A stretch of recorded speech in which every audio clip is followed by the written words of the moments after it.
This episode is brought to you by King of Beards. This is my online shop where you can find high quality products that will help you grow a strong, healthy beard that not only looks great, but also will smell great as well. Definitely the people in your life that like to get up and close with you are gonna thank you for this one. These are products that I use personally. The link is below in the video description section, and if you use my coupon code KING, you'll get 15% off on your first order. Muhammad's father passed away before he was even born, and he was raised first by his grandfather and then by his uncle. So he belonged to a poor yet respectable family of the Quraysh tribe, and his family was very active in the politics and trade of Mecca. Throughout his early teens, Muhammad worked in a camel caravan. He gained a lot of experience when it came to commercial trade as he traveled from Syria and eventually from the Mediterranean Sea to the Indian Ocean. And Muhammad developed a really good reputation. I mean, he got the new nickname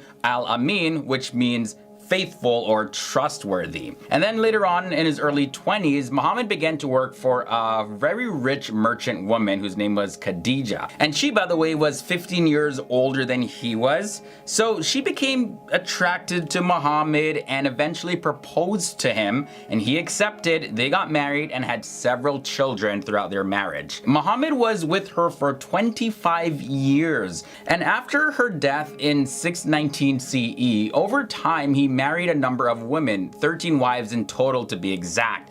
Most of them were widows, and the reason for these marriages was to provide for them and to create strong family bonds. So at the time of the Prophet Muhammad, each and every aspect to do with the rites of Hajj was actually in the hands of different subgroups of the Quraysh tribe. And now every one of these would eventually lose control of the guardianship of a particular rite except for one.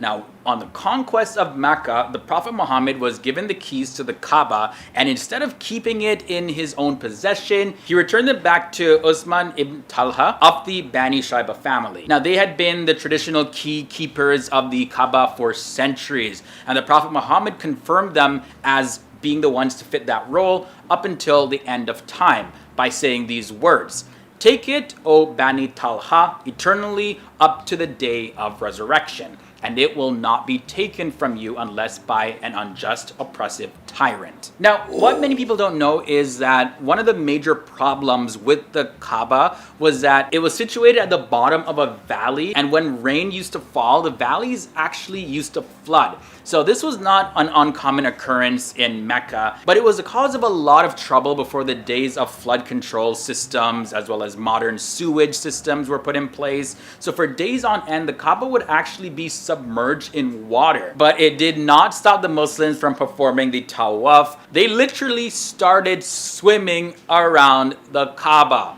That's dedication right there. So you guys know how the Kaaba looks. We've put up many pictures and clips of it already. But did you know that it was actually never meant to be a cube? See, the original dimensions of the Kaaba included the semicircle area known as the Hajar Ismail, and that's actually not supposed to be a cube shape. So when the Kaaba was actually rebuilt just a few years before the Prophet Muhammad received his first revelation, the Quraysh tribe agreed to only use income from pure sources to complete the rebuilding. And that meant that no money from gambling or stealing or prostitution or anything like that could be used. But you know, the crazy thing was that a lot of the money that they had, there wasn't enough of it that was untainted to be used to rebuild the Kaaba to its original size and shape. So they had to just use the money and rebuild it the best they could, as close to the original shape as possible. Now, another fascinating aspect of the Kaaba is that inside of it, there's actually a place where the Prophet Muhammad is said to have prayed. The inside of the Kaaba is actually infused with a mix of musk and authentic sandalwood perfumes, and they've been reapplied throughout the years. Floors of the Kaaba are made of white marble framed by 4-meter high rosewood marble running parallel to the walls. Now, at the inner entrance, located in the back of the Kaaba, there's actually this little niche there where the Prophet Muhammad performed his prayers. And this area is actually indicated by different colored marble. And finally, the last surprising and interesting fact related to the Kaaba is the stoning of the devil. What am I talking about? Well, it's part of the annual Islamic Hajj pilgrimage, and during this ritual, Muslim pilgrims actually throw pebbles and stones at 3 walls that were previously pillars, and these walls are called Jamarat in the city of Mina, just east of Mecca. Now, it is one of the series of ritual acts that must be performed in a Hajj. It's pretty much a symbolic reenactment of the Prophet Ibrahim's Hajj, where he stoned 3 pillars, and that represented the temptation to disobey God and preserve Ismail, his son. This is also the largest religious gathering. Around 3 million Muslims coming from all around the world perform Hajj in Saudi Arabia. Hajj is performed in the most sacred and holiest mosque for Muslims, and the name of the mosque is Masjid al-Haram, also known as the Sacred Mosque or the Great Mosque of Mecca. And for the most part, the pilgrimage is for about 6 days, and it starts during the 12th and final month of the Islamic calendar known as Dhul Hajj. Now, I did mention that this is required for all Muslims, but it's also one of the 5 pillars of Islam. In Islam, there are 5 fundamental practices that Muslims must perform, and these are known as the 5 pillars of Islam. And Hajj is one of those 5 pillars, and this needs to be performed by every single Muslim, but there is a condition. This pillar must be completed at least once in a Muslim's lifetime, and certain parameters are set to reduce the pressure of performing Hajj. So performing Hajj only applies to adult Muslims who are physically and financially capable of undertaking the journey. Next up at number 7, let's talk about there being no gender segregation. In Islam, there is supposed to be gender segregation in most Muslim mosques anyways, but while Muslims are at the Grand Mosque during Hajj, there is no gender segregation at all. There are men and women who stand side by side, shoulder to shoulder, and this is meant to show that everyone is equal in the eyes of God. However, after Hajj is completed, that's when gender segregation is recognized once again. Fact number 6 is probably one of our most unique facts in this episode. It looks at the dress code. There is a certain dress code that is required to be worn when you perform Hajj. Muslims, they are to shed all signs of their wealth and societal status and distinctions by wearing simple white garments, and these clothing are commonly called ihram. Men and women are supposed to be dressed in white. For men, they wear 2 white cloths without seams or stitches. One covers the body from the waist down, and one of them gathers around the shoulders.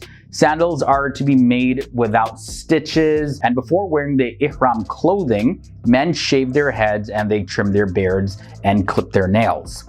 Now, women, they typically wear a simple white dress that covers them from head to toe, and they include a headscarf, and they often remove any face covering. They are not allowed to wear any perfume or jewelry, and the dress code is to show that everyone is equal, and it symbolizes purity. During the time of Muhammad, many of the tribes living in the Arabian Peninsula were nomadic. Most of the tribes were polytheistic, which meant that they worshipped several gods, and each of them had their different gods. And the town of Mecca was a very important one. It was like the central focal point for religion and trading matters. And the most famous site in Mecca was the Kaaba, and it's believed to have been built by the Prophet Ibrahim and his son Ismail. Muhammad, of course, was also a very religious man, and on one of his pilgrimages back in the year 1610, he was meditating in a cave on Mount Jabal al-Nur, and the angel Gabriel appeared to him and shared a message from God, and it was, "Recite in the name of your Lord who creates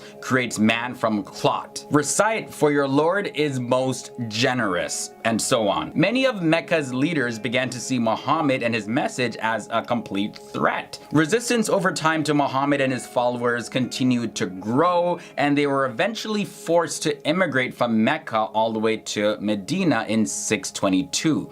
This marks the beginning of the Muslim calendar, that particular event. And it was there that the Prophet Muhammad was very instrumental in bringing to an end a civil war that was raging between several of the tribes. And as Muhammad settled in Medina, he started building his Muslim community and gradually gathered acceptance and more followers. Between the years 1624 and 1628, the Muslims were involved in a series of battles. In the final major battle, known as the Battle of the Trench and Siege of Medina, Muhammad and his followers won, and a treaty was signed. However, this treaty was broken by the people of Mecca a year later. But by that time, either way, Muhammad had plenty of forces and the power balance shifted towards him rather than in favor of the leaders of Mecca. In the year 630, the Muslim armies marched into Mecca and took the city.